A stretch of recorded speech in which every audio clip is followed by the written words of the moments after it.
রাজধানীর রাস্তায় চলছে অবৈধ সিএনজি অটোরিকশার রমরমা বাণিজ্য। ট্রাফিক পুলিশের একটা অংশ যুক্ত এই সিন্ডিকেটের সঙ্গে।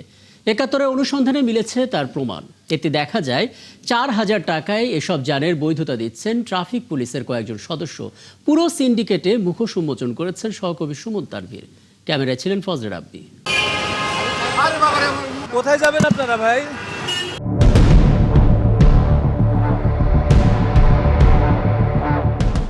রাজধানীর একাধিক পয়েন্টে কয়েকটি সিএনজি অটোরিকশা থামানোর অনুরোধ করলেও নিজেদের মতো চলে যায় তারা। ভাবখানা এমন যেন চুরি করে পালাচ্ছে। কিন্তু কেন? কই যাচ্ছেন? ঢাকা পরিবহন সমন্বয় কর্তৃপক্ষের জরিপ অনুযায়ী রাজধানীতে প্রায় 25,000 সিএনজি চলছে। কিন্তু সড়ক পরিবহন সংস্থা বিআরটি এর ওয়েবসাইটের তথ্য বলছে রাজধানীতে নিবন্ধিত এ যানের সংখ্যা 21,000। তাই প্রশ্নটা স্বাভাবিক, বাকি সিএনজি গুলো চলছে কিভাবে, আর এর মালিকই বা কারা? কথা বলেন, আপনি কথা বলেন। হ্যালো ভাই। সার্জন কে? হ্যালো ভাই, ওই সাংবাদিক ধরছে, কথা বলেন। বিষয়টি পরিষ্কার হতে উত্তরা থেকে শুরু হয় আমাদের অনুসন্ধান। সড়কে দাঁড়িয়ে সিএনজিগুলোকে পর্যবেক্ষণ করতে থাকি আমরা। পরে সন্দেহজনক বেশ কয়েকটিকে থামতে বাধ্য করা হয়। পুলিশের গাড়ি। ওই তো সার্জনটা কিটা? সার্জন না, পুলিশ। কি নাম কি? মিজান। পুলিশ ধরলে ট্রাফিক ধরলে ওনার নাম বললে হয়। নাম বললে হয়। এটা কার গাড়ি? কনক স্যারের গাড়ি। হ্যাঁ, কনক স্যারের গাড়ি। উনি কি সার্জন গাজীপুরে চালাই। আপনি তো ঢাকায় এখন 10। এই সিএনজি তো আপনার নেটওয়ার্ক কাজে লাগিয়ে সিএনজি গুলো ঢাকাতে চলাচল করাচ্ছেন। এটা কি আপনি ঠিক করছেন? হ্যাঁ, গাড়ির নিজের। কোন সার্জন? সৌরভ স্যার। শরীফ স্যার, উনি এখন কোথায় পোস্টিং? উনি এই জায়গায় আছে। আমার গাড়ি 4টে। হ্যাঁ, টিআই স্যার। আপনার নাম কি? ফেরদৌস, ওই নাম্বার কিলে আছে। ফেরদৌস। কি আশ্চর্য, রক্ষকই দেখি ভক্ষক সেজে বসে আছেন। খোদ ট্রাফিক পুলিশই মালিক এসব অনুমোদনহীন যানের। জেলা নম্বর ও প্রাইভেট সিএনজি গুলোও সিন্ডিকেটের দাপটে দাপিয়ে ব্যবসা করছে রাজধানীতে। অনুসন্ধানে এমন সিএনজিরও সন্ধান মেলে যার কোনো কাগজপত্রই নাই, অথচ দিব্যি চলছে যাত্রী নিয়ে। এটা তো আমি জানি না। আমার গাড়ির মালিক হলো মিস্ত্রি, জাকির মিস্ত্রি। উনি কার কাছ থেকে গাড়ি আনছে এটা তো আমি জানি না। ড্রাইভার কি? আর কাগজপত্র কোথায়? কাগজ এই যে আমি এইগুলো পাইছি, এইগুলো দিয়ে গাড়ি চালাইতেছি। মালিক এগুলাই দিছে আপনাকে? জি। এখানে শুধু একটা কেস স্লিপ। আপনার গাড়ির নাম্বার তো আসে না। পুলিশ স্যার আমার ধরে চেক দিল মাত্র, চার্জ দিছে, এই যে। আপনার নাম্বার তো আসে না। এখন তো আসে না। এখন আসলো না কেন? আপনার গাড়ির নাম্বার তো আসে না ওনাদের মেশিনে। তো নাম্বার প্লেট নকল। নকল, হ্যাঁ। চলে রাস্তা ধরে কইলাম না আমি নম্বর দিই, সাইডে দেয়। পরশু দিনও সাইডে বাজার কইছে, আমি নম্বর দিয়েছি, কথা কইছে, পর থেকে দিছে। চালাইতেছে তো নকল করে। আর সার্জন ছাড়া এইসব গাড়ি কেউ চালাইতে পারবো ভাই?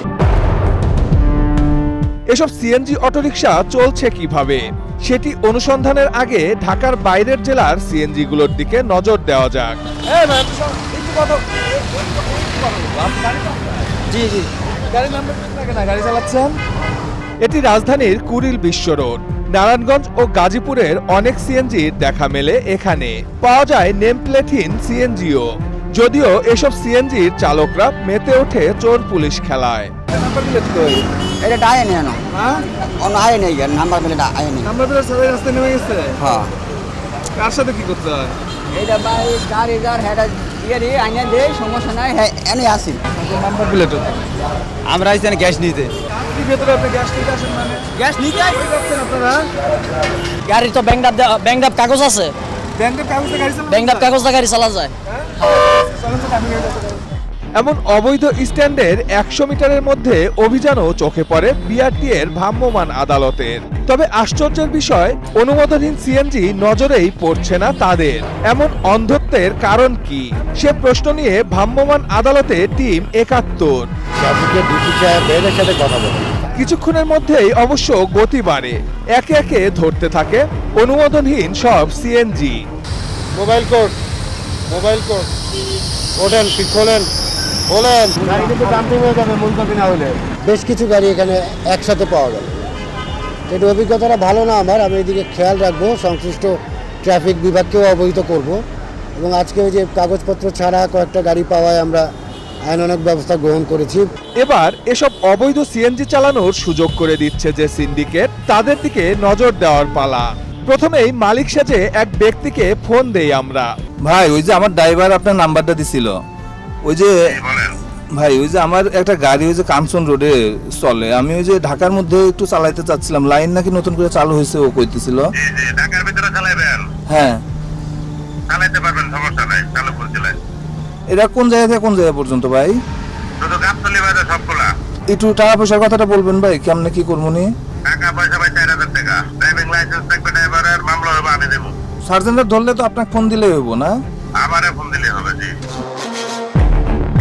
4000 টাকাই অবৈধ সিএনজির বৈধতা দিয়ে দিচ্ছে তারা। কথা মতো দেখা করতে এবার মিরপুর 14 নম্বরে অপেক্ষা। হ্যালো ভাই, সাগর ভাই কোথায় আছেন ভাই? তবে সিন্ডিকেটের হোতা না এসে তার সাগরেদকে পাঠায় আলোচনা করতে। আমরাও ছদ্মবেশে একজনকে টাকা দিয়ে পাঠিয়ে দেই ওই ব্যক্তির কাছে। দূর থেকে করা নজর আমাদের। কথায় কথায় সিন্ডিকেট চালানোর অনেক তথ্যই দেয় সে।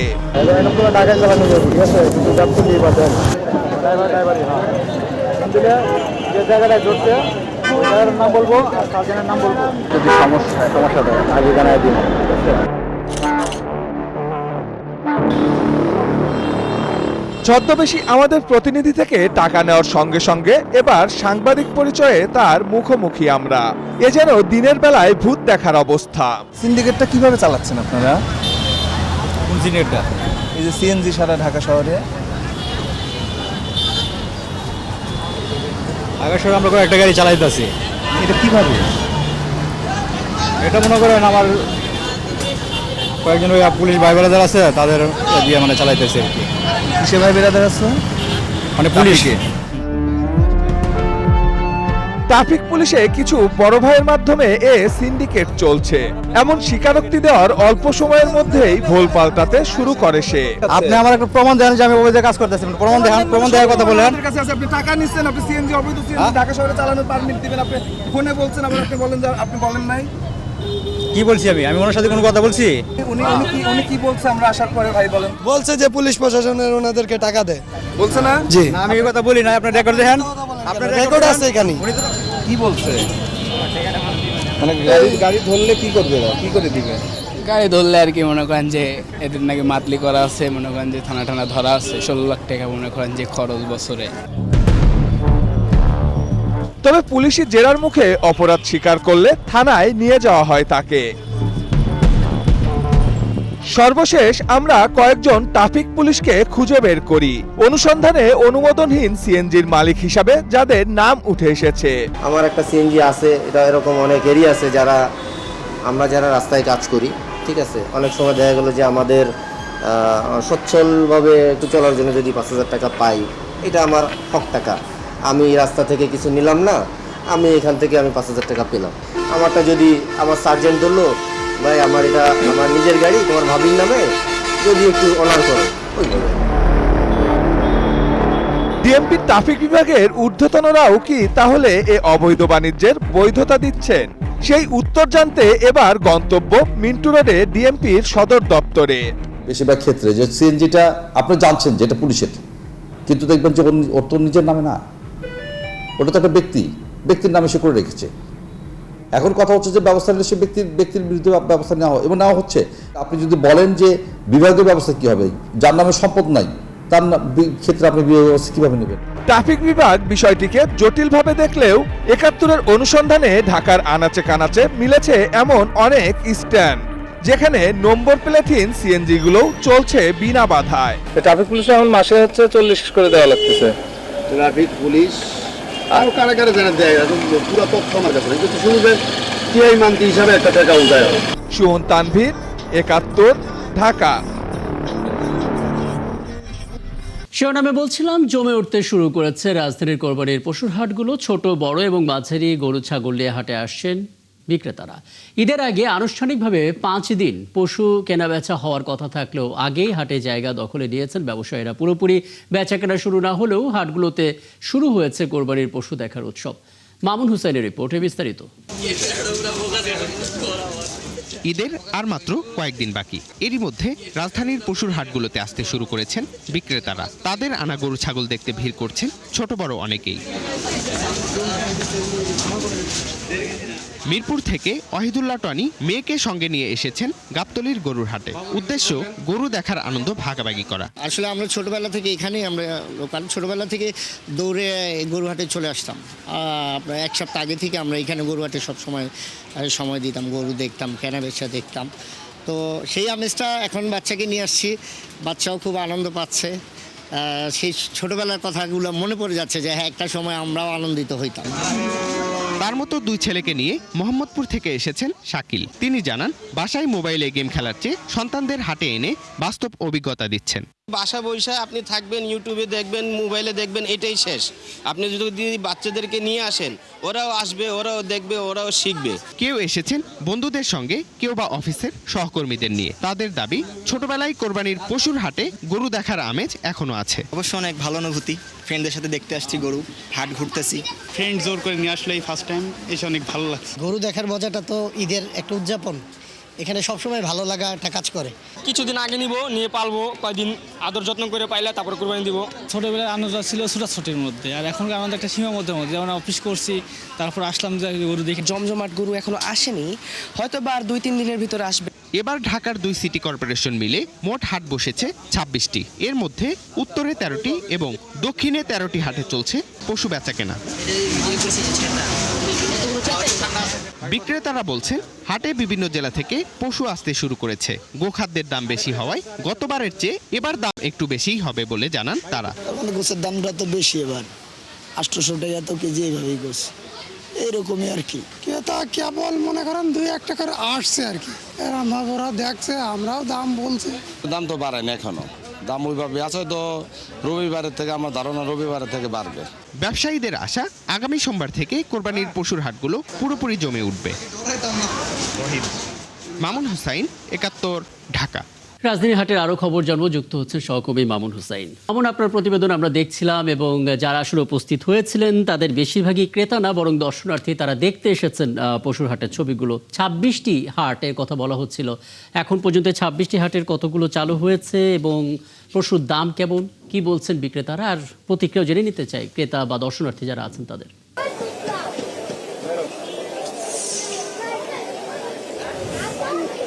রাকিব, এই মুহূর্তে আমি আছি তেজগাঁয়ের পশুর হাটে। এখানে কিন্তু সকাল থেকে কিন্তু আমরা দেখতে পাচ্ছি যে ক্রেতা বিক্রেতাদের একটি সমাগম। সেখানে কিন্তু এইখানে গরু, ছাগল এবং এই হাটের কিন্তু বিশেষ আকর্ষণ 5টি উট কিন্তু আমরা এখানে দেখতে পাচ্ছি।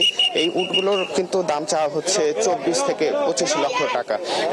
কিছুক্ষণ আগে আমরা দেখতে পাচ্ছিলাম যে কয়েকজন ক্রেতা কিন্তু উটের এখানে দরদাম দামাদামি করছিল। এছাড়া এখানে আরো কিন্তু সিরাজগঞ্জ, পাবনা, কুষ্টিয়া থেকে কিন্তু এখানে গরুর ব্যাপারীরা এসেছেন। আমি একটু কথা বলতে চাই, আপনি এখানে কোথা থেকে এসে কয়টা গরু নিয়ে আসছেন? সিরাজগঞ্জ সাজাদপুর থানা থেকে আসছি আমরা। 33টা গরু লিয়া, 2টা গরু বড়, আর অবশিষ্ট গরুগুলো আমার এই ঢুকাই আছে। গরুগুলোর দাম হইতেছে একটু, হয়তো দামের মধ্যে মাঝামাঝি হলে ইনশাল্লাহ আমরা দিয়ে দেবো। কত করে চাচ্ছেন আপনি? এই দুইটা যেতেছে ভাই, গরুটা এই দুটো যেতেছে 8.5 লাখ, হয়তো 6.5 লাখ, 5.5 লাখ, 5 লাখ এইভাবে দাম হইতেছে। আমরা হয়তো কেনা বেচার মধ্যে আসতেছে না, বেচা কেনা হইতেছে না ইনশাল্লাহ।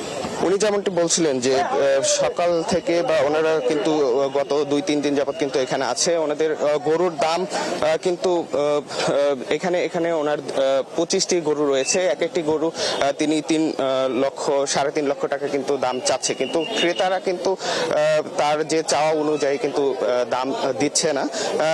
তার যে একটি চাওয়া আছে, সেই চাওয়া অনুযায়ী দাম হলে কিন্তু তিনি গরুটি ছেড়ে দেবেন। আমি আরেকজনের সাথে একটু কথা বলতে চাই। কাকা, আপনি আমি আইছিলে পাবনা আতাইগুলি থেকে। আপনার গরুর দাম বলছে? হ্যাঁ, আমার গরুর দাম বলছে 3 লক্ষ টাকা বলছে। আপনি কত হলে ছাড়বেন? আমি ধরেন 3.5 লক্ষ টাকা হলে ছাড়বো।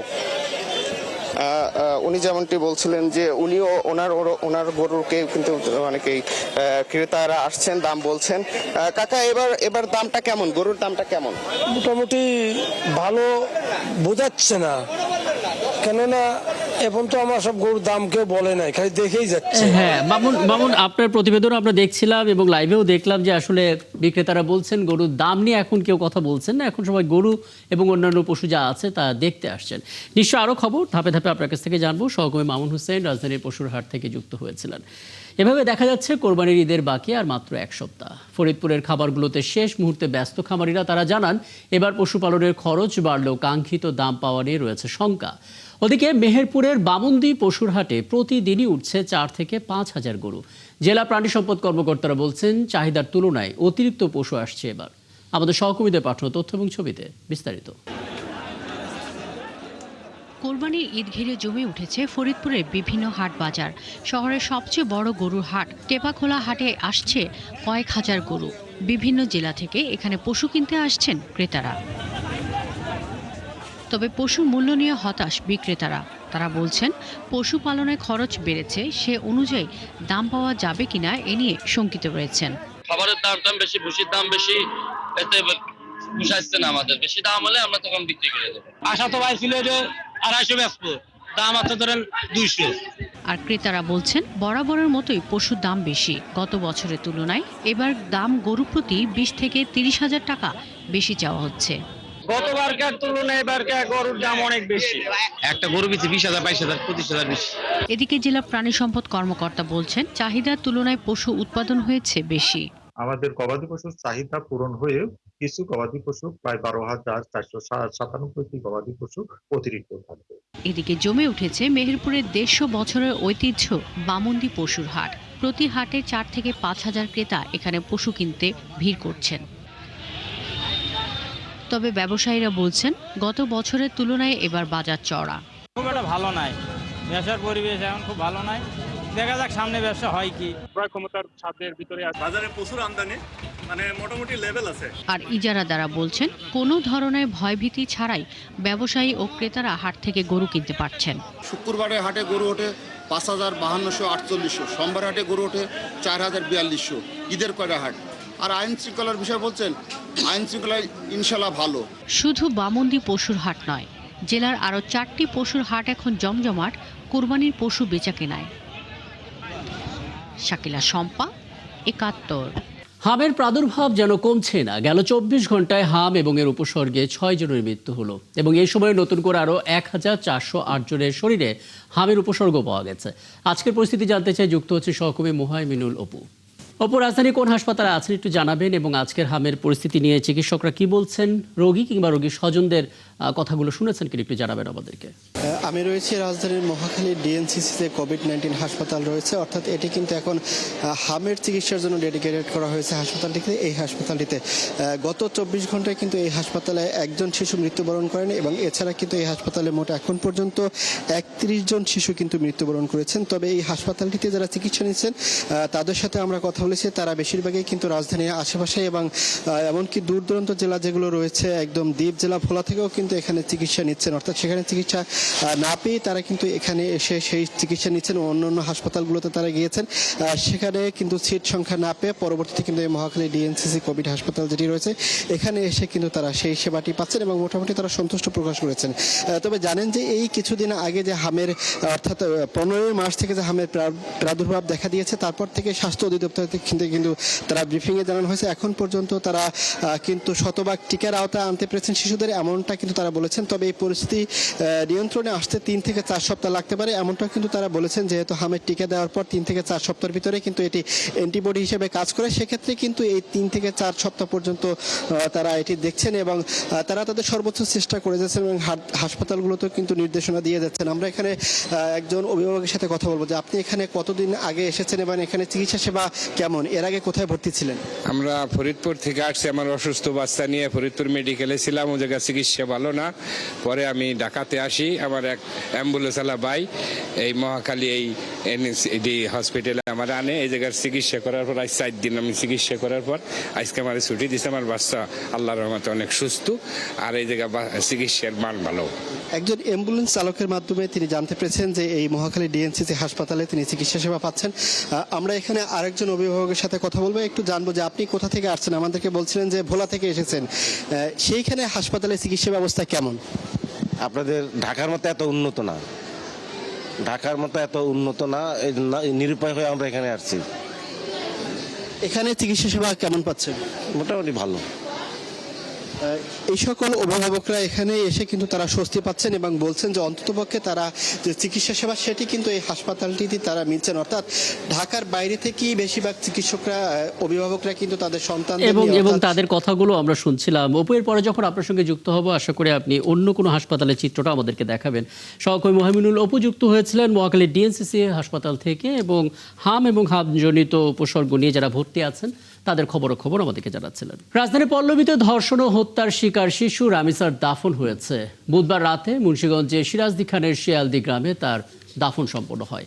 এর আগে ঢাকায় ময়নাতদন্ত শেষে রামিসার মৃতদেহ গ্রামের বাড়িতে আনা হয়। এ সময় কান্নায় ভেঙে পড়েন স্বজনরা। তাকে শেষবারের মতো দেখতে বাড়িতে ভিড় করেন সবাই। এরপর এশার নামাজ শেষে তার জানাজা অনুষ্ঠিত হয়। তাতে অংশ নেন স্বজন, প্রতিবেশী সহ এলাকার মানুষ। এরপর নিজ বাড়ির পারিবারিক কবরস্থানে দাদা দাদির কবরের পাশেই তাকে দাফন করা হয়। এই ঘটনায় জড়িতদের দৃষ্টান্তমূলক শাস্তির দাবি জানিয়েছেন স্বজনরা।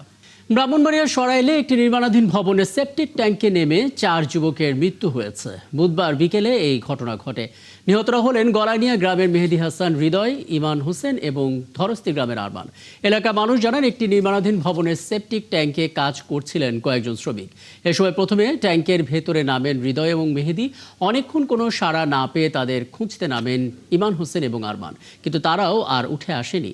এরপর ফায়ার সার্ভিসের সদস্যরা এসে 4 জনের মৃতদেহ উদ্ধার করে। ধারণা করা হচ্ছে ট্যাঙ্কের ভেতরে জমে থাকা বিষাক্ত গ্যাসেই তাদের মৃত্যু হয়েছে।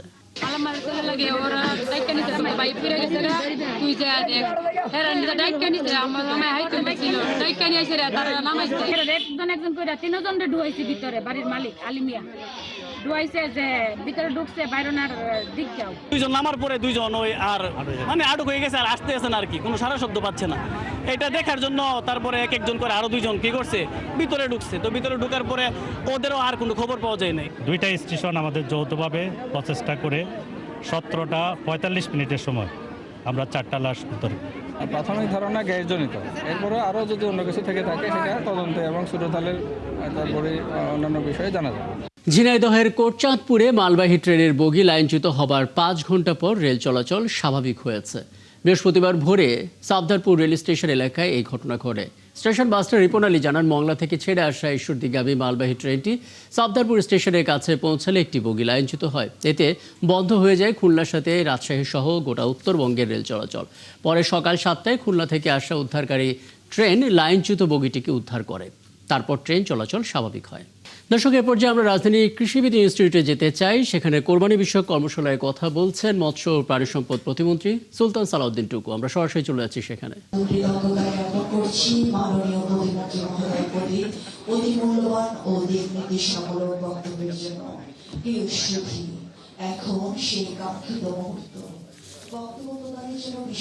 আমরা কৃষিবিদ ইনস্টিটিউটে ছিলাম এবং বলে রাখি, প্রাণী সম্পদ অধিদপ্তর এবং মৎস্য প্রাণী সম্পদ মন্ত্রণালয় তারা যৌথভাবে কোরবানি বিষয়ক প্রশিক্ষণ কর্মশালার আয়োজন করেছে এবং সেখানে এই কর্মশালা উদ্বোধন করলেন প্রতিমন্ত্রী সুলতান সালাউদ্দিন টুকু এবং নিশ্চয়ই তার বক্তব্যের আরও বিস্তারিত থাকবে আমাদের পরবর্তী সংবাদ সংযোগগুলোতে।